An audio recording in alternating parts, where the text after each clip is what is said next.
This is Fantasy Football Picks and Bets on the Mayo Media Network, presented by PrizePicks. Use code MMN at PrizePicks to get a $100 deposit match on your first deposit. Link is in the description if you want the easy route of going to do it. Today's slate, we have the PrizePicks for Week 2 on the weekend and maybe Monday night, because I have a few in there as well. Plus, the full injury report going into Sunday and the updated rankings. Use the time codes down in the description to jump to the point that you want to get to. Additionally, I will say that the rankings lists are all updated and they're down in the description right now. Use the hot links, follow along if you don't really care what I have to say. You just want to see a list of start this guy, don't start this guy. The newsletter will be coming out later on Saturday with full updates on everything, so please go subscribe to that for free right now down in the description.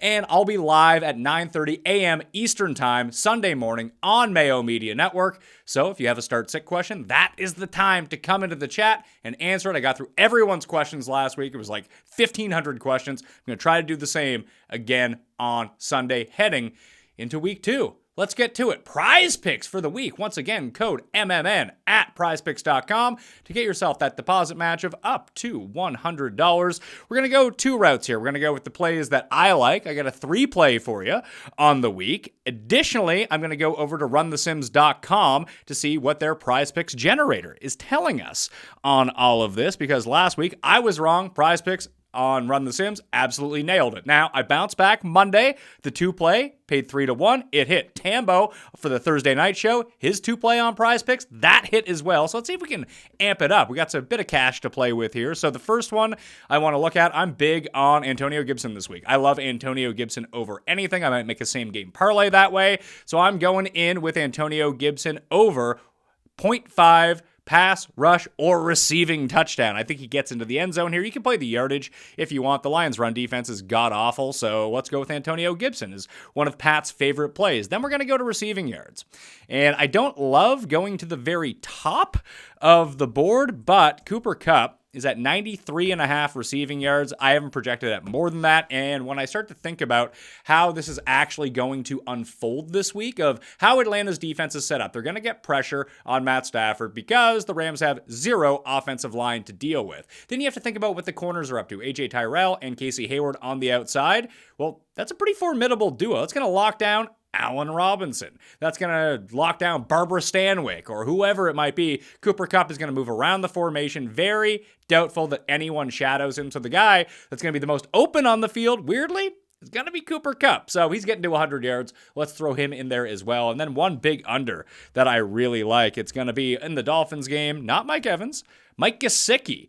He doesn't run routes or play snaps anymore. He had 1 catch for 1 yard last week. Maybe he throws this in our face and Mike McDaniels is all of a sudden going to be using Mike Gesicki. I don't see it. Guy can't block. He's not on the field. Less than 17.5 receiving yards. We're going to go.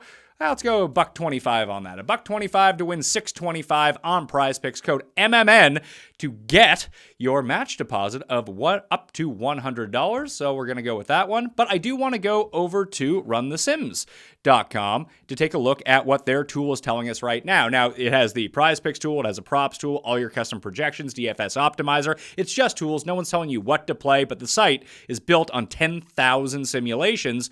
So you can put in any custom amounts that you want, what you think that the teams are going to do, the scores that you want to have, then simulate that slate 10,000 times. The best way to get the most accurate projection. So the two that they love Big Albert O over 3 receptions. That's a win rate of 87.5%. And then Traylon Burks under 8 in the Monday night game. Fantasy score overall in full PPR scoring, 84.1% against the Bills. So let's see here. We click on one. We click on the other. You have other ones at the top here. Like, I don't know if I love this Cordero one. It seems really low and really trappy. And the projections love Cordero Patterson this week, but a lot of that is based on no Damian Williams. We'll get to that in a minute in the injury report. But I don't know how this offense is going to look in terms of the passing game and rushing attack with Cordero Patterson week 2 versus week 1, because Damian Williams was getting all the run in week 1 until he got hurt. Then it was all CPAT. Now Tyler Algier is likely going to be active for this game against the Rams. They're huge underdogs. So I guess that would make a lot of logical sense. If you had Patterson on the field, he's playing all these snaps, he's going to get over 2 receptions. I completely see that. There's something about it that worries me. But we're here to trust the system on the 2-play for Run the Sims, and the 2-play is Albert O. Moore than 3 receptions. Traylon Burks under or less than 8 fantasy points at a win rate of 87% and 84%. So on a $100 play, we got a 73% chance to sweep. That was around what we had last week. So let's punch that into the system and see what we can come up with here. So NFL fantasy score, we're going to go to Burks. We're going to have to wait this one out to Monday night. I'll be back with the waiver wire Monday night video on Monday, so I'm guessing Burks is probably going to be in there as well if I continue to feel on these. There's so many prize picks that you can get into this week. It's kind of amazing, but they took down like really the pass attempts, limited option. Rushing attempts, limited option, because we absolutely beat the brains in on prize picks last week that I think they're going to limit those markets just a little bit. I can see why, because projection systems have them absolutely dominated in that fashion. Even pass completions were there. Unfortunately, the Jacoby Brissett one for me did not come through last week, but we'll get to Big Albert O. More than 3 receptions. We'll go 100 to pay 300, 125.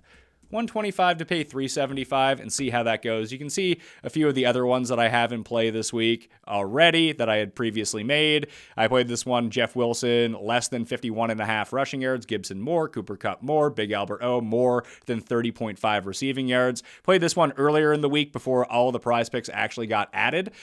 We had Traylon Burks less than 8 fantasy score, and then the next highest one was Tyler Lockett less than 13 fantasy points against the San Francisco 49ers. If you want to play like Jeff Wilson and Tyler Lockett unders, wouldn't hate that whatsoever. Let's jump over to the injury report starting at running back. I'm going to fly through these, then give the spin and the updated rankings. Once again, the rankings are all updated on DKNation.com. Find it all down in the description. Right now, they'll be updated again after 11:30 a.m. Eastern Time on Sunday to make sure that everything jibes with the injury report that comes out for the actives and inactives. If you want the cheat sheet of the injuries, sub to the newsletter. Super easy. It's completely free. It's going to come out again on Saturday afternoon with all of the updates. I already have this one updated from the Tuesday evening newsletter, and here's what we got going on. Alvin Kamara, DMP on Thursday and Friday. Is a real chance that he doesn't play. They signed Latavius Murray. That should be an indication right away. He's probably like 50-50 to go. I had to bump him down the rankings. They will have Mark Ingram, obviously, as probably their lead if that happens. That awful Mark Ingram.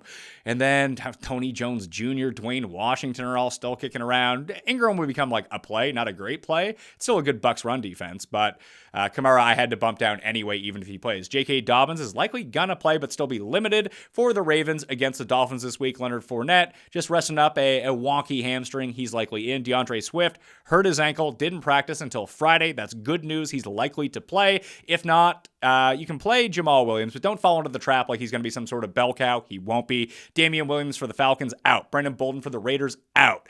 Ken Walker, likely in for the Seattle Seahawks against the Niners. Najee Harris, thought he was going to be out a month. Turns out, I guess he's fine. He's playing in week 2 against the Patriots. And you have Elijah Mitchell and Ty Montgomery both placed on injured reserve. So let's get into the minutia of this. Here are the rankings. They're updated to this moment. Obviously, things can change. If injury news changes or something we have out. Harris, I have down at number 15. Kamara at 14. And I talked about Cordarrelle Patterson a little bit during the props section for prize picks, but I don't love him this week. It's sort of like Darrell Henderson. If all of a sudden someone else got a bunch of carries and not Patterson, and Cam Akers was all of a sudden playing like 40% of the snaps instead of 0% of the snaps, I'm not going to be super stunned by a lot of those outcomes. It's just like Jeff Wilson. Like if it doesn't turn out to be Jeff Wilson, I have him at 21. I don't think he's a safe play by any stretch of the imagination, but I do think that he is the more likely one in the Niners backfield to get the job done. But you have Tyrion David Price. You have Mason back there. They're going to ride the hot hand. If Wilson comes out hot, he's going to be fine. If not, he might be seen on the bench. So like under on his rushing props, I wouldn't play the over, put it that way. If you don't want to play it, I feel like there's only one way to play his props, and that's under. I wouldn't want to go over on that. Maybe he scores a touchdown. That's completely fine, because he's probably still likely to be the goal line back as long as Trey Lance or Debo don't get the ball around the goal line. But in terms of like between the 20s, if he's not running well, probably not going to see him. Back up my Antonio Gibson love, not worried about the Leonard Fournette stuff. So that's where we're at. I bumped down DeAndre Swift a little bit to number 11. He was previously at number 7. The injury worries me just a little bit, and enough that I think that there could be better options. Look, he's ranked number 11. You're probably still playing him anyway. You have to go with that upside, but it doesn't seem like he's going to end up being 100%. Let's move to the wide receiving core this week. Bunch of guys have already been ruled out. So that's fantastic news when we're trying to set lineups. Chris Godwin, out. Wendell Robinson, out. Rondale Moore is actually out for the week for the Cardinals. Alec Pierce is out with a concussion for the Colts. Van Jefferson out. Michael Gallup still hasn't returned. KJ Hamler is out. That's one of the reasons that the projection system loves Albert O this week. There's no real threat. They'll have a wide receiver 3. It's not going to be anyone good. So you might see Albert O. He ran 77% of the snaps last week anyway. He might actually see an uptick in that if he's playing out of the slot a ton or even gets bumped to the outside. They're not asking him to block whatsoever. Andy Isabella is out. So you have both Rondale Moore and Andy Isabella out for the Cardinals. Dortch, fire up some Dortch this week. If you're in a pinch, or he's $3,500 on DraftKings. That's probably the move to use him. Alan Lazard, he was a limited participant all week in practice. It's not till the Sunday night game, so you need to have outs and options, but I do think that he ends up going. I would play him if that was the case. You can see I have Alan Lazard at number 24 in the running back rankings right now. If you missed the breakdown on like CeeDee Lamb and Michael Thomas and all of those players, that's on the week 2 ranking show I did with Jake Seeley on the Pat Mayo Experience. So you can go check that out, no problem. More injuries. Velus Jones likely out for the Bears. Michael Pittman, this is the most important one, I think. Pittman has this quad injury. It seems like Frank Reich's like, oh yeah, he's going to be fine, but with no real conviction in what he's saying. If Pittman is a last-second inactive, don't color me super stunned. That would really inflate the value of Michael Pittman. He would obviously become a play until he has like 130-yard catch, and then Cuss tweets out, what an MVP! And then he'll like blow his knee out for the year. And the other one that I suppose you should look at, especially in the touchdown market, wouldn't be Mo Alley Cox. It'd be Ashton Dulin, who would likely be running the Michael Pittman workload of routes if Pittman gets upgraded to would be running the Paris Campbell part of it. So Campbell gets upgraded to the Pittman spot where he's running like 98% of the snaps running those routes. And then Doolin would pass Pierce because Pierce isn't playing and run like 90% of the routes. So run that of receivers. So these guys in daily fantasy especially are super cheap. You'd have to be in a very deep league to really consider rolling out Austin Doolin, but that's just the case right now. I still have Pittman in the rankings. I did bump him down a bit, but that's where we're at for the moment. Dontrell Hilliard, I have him under wide receiver, although he is a running back, but he was a DMP Friday. Watch his availability on Saturday because that's a Monday night game. Kyle Phillips is the same way for the Titans. Not sure whether or not Saturday's practice in the afternoon really reflects what's going to happen on Monday night. Kadarius Toney, maybe he plays, maybe he doesn't. Every time he has an injury designation, he's absolutely terrible, so let's stay away. Traquan has not been ruled out yet. I would not expect him to play. Then you have all of the Buccaneers. Mike Evans, Russell Gage, Brashad Perriman, Julio Jones. They're all likely playing. It's only Godwin who seems like he's going to miss any time. T. Higgins looks like he is past concussion protocol. He's likely in for the Bengals against Dallas. Jacoby Myers is in for week 2 for the Patriots. And Keenan Allen, no word yet on what's going on with him heading into week 3, but they played on Thursday night. He didn't play. He'll have a full 10 days, just like Justin Herbert, in order to come back and try and get himself healthy for the week. I mentioned Jacoby Myers. He's playing. Projections love Jacoby Myers. I moved him up to number 36 in the rankings. I was probably a bit low on Curtis Samuel. I think I had him in the 70s. That was just an oversight on my part. I do have Dotson a little bit ahead of him if you wanted to swap them. Wouldn't have a problem with that. Wouldn't expect a 0 from Devontae Smith again this week either. But Samuel at 44 and Dotson at number 40 in the week 2 rankings. Donovan Peoples-Jones. You can make a case that Donovan Peoples-Jones is a better play than Amari Cooper in this spot because Sauce Gardner likely to be on Amari. Sauce Gardner looked excellent in week 1. I just don't trust Donovan Peoples-Jones. I know that Amari Cooper is good. Maybe Brissett can get him the ball. And I do think this game is a lot more competitive than the spread would indicate on the best bet show. I made the Jets plus 6.5, my silver pick for the week. I just think when you have these low total games and you're in the betting market for spreads, take underdogs. Points are worth so much more per dollar on underdogs in low total games. Always remember that. They mean a lot less when you face an offense that can put up 35, 40 points. I don't see the Browns as one of those blowout offenses. Going to be a lot of running, a lot of clock movement. And hopefully those 6.5 stay intact. Hopefully the Jets don't go full Jets. They just go like partial Jets, and they can cover the 6.5, probably get a 7.5 by the time that the Sunday games actually do roll around. Back to these wide receiver rankings. Zay Jones, I do have up at number 49. He's actually in a nice spot, a lot with Greg Dortch at 45. I think that they're just in a nice spot this week with the opportunity they can get. You can see Ashton Dulin. I did bump up mainly because Alec Pierce is going to be out. Again, I still have Pittman in the rankings. Pittman at number 7. There's no way I'm sitting Pittman if he plays. The problem is he going to play? And if he plays, is he banged up? We're not going to know that. So you can say, hey, I'm not playing Michael Pittman either way, but it's a glorious matchup for him. I still rank Debo at 13. A lot of that has to do with the running back injuries. But if we start, like as I spoke about with Jake on the ranking show overall, that if Debo doesn't get himself involved in the receiving game, he's going to leave fantasy owners in the lurch more often than not, unless he continues this incredible rate of just scoring touchdowns every single game. So without his touchdown, he's a guy who gets 7 carries for 50 yards in 1 catch for 10 yards. And that's it. That's not very good. You wouldn't play that as a running back, but now you have to play him as a wide receiver. You can mine, I know Renfro didn't do anything, but you can mine your like 6 for 60 at a Renfro, and that's more points. So the upside with Debo keeps him up there because of his potential to score those touchdowns, and they could revert back to using him in the receiving game at any moment. But I would be worried about the consistency that you're going to see from Debo week over week. Just keep that in mind when scrolling through everything. Higgins going to be back. I'm playing Higgins. CeeDee Lamb, he's still the guy in Dallas. They're 7-point dogs. Cooper Rush, I have projected on Run the Sims as the quarterback with the second most passing attempts this week. I don't know in reality if that comes to fruition, but if he's going to throw the ball 40 times, CeeDee Lamb's probably going to get like 15 of those targets, so hopefully he can do something with them. That would be nice. I'm starting to feel like my CeeDee Lamb Offensive Player of the Year bet is not going to come through. It was only 80-1, so I guess it wasn't too big of an investment for myself.